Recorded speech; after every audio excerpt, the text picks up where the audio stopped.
Natalie. I'm in the blackberry plots, and I just want to give you a little bit of information about what some of the most common fall tasks are going to be for your caneberries, blackberries specifically. So, as we move through summer in our blackberry production, we will have first-year canes, which we call primocanes, that are primarily vegetative, and when they get above our wires here on our trellis system, lots of times we'll pinch the ends of those off. We like to do it with our hands when it's nice and soft and succulent. And if you're familiar with pinching and the whole concept of pruning, what we really want is to induce laterals on those canes, right? Because these are going to be where we're really going to get the bulk of our bearing for next year. So that's kind of a task that takes place through the growing season, because at any given time, there are a range of primocane, maturity, growing, and that also depends on the cultivar. So that's something that kind of takes place through the season. And what we have is actually small clips that we use on our trellis system here. This is monofilament. It's actually a plastic instead of a high tensile wire. But managing those plants on the trellis system is something that's important to do from summer all the way in to fall.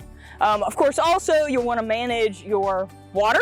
It's especially important for berry fill, and if you have any primocane fruiting types, then you'll want to make sure that you manage that water through the later part of the summer and early fall, which can be very dry.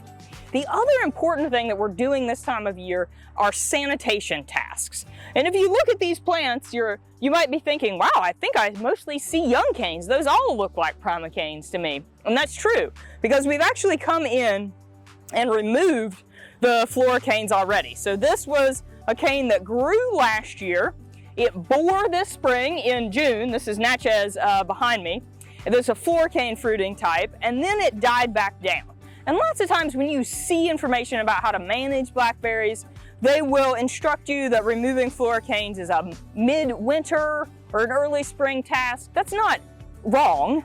But oftentimes what we prefer is after the canes die down, just get them out of there as fast as possible. In fact, I specifically saved this one to show because we actually have a canker here where we can see a little bit of, fungal infection potentially. This could be inoculum for young primocanes around it. So we want to get these out as soon as possible, continue to trellis and train and manage these plants so that we have the best, healthiest canes for next year to support the most production that we can out of our crops.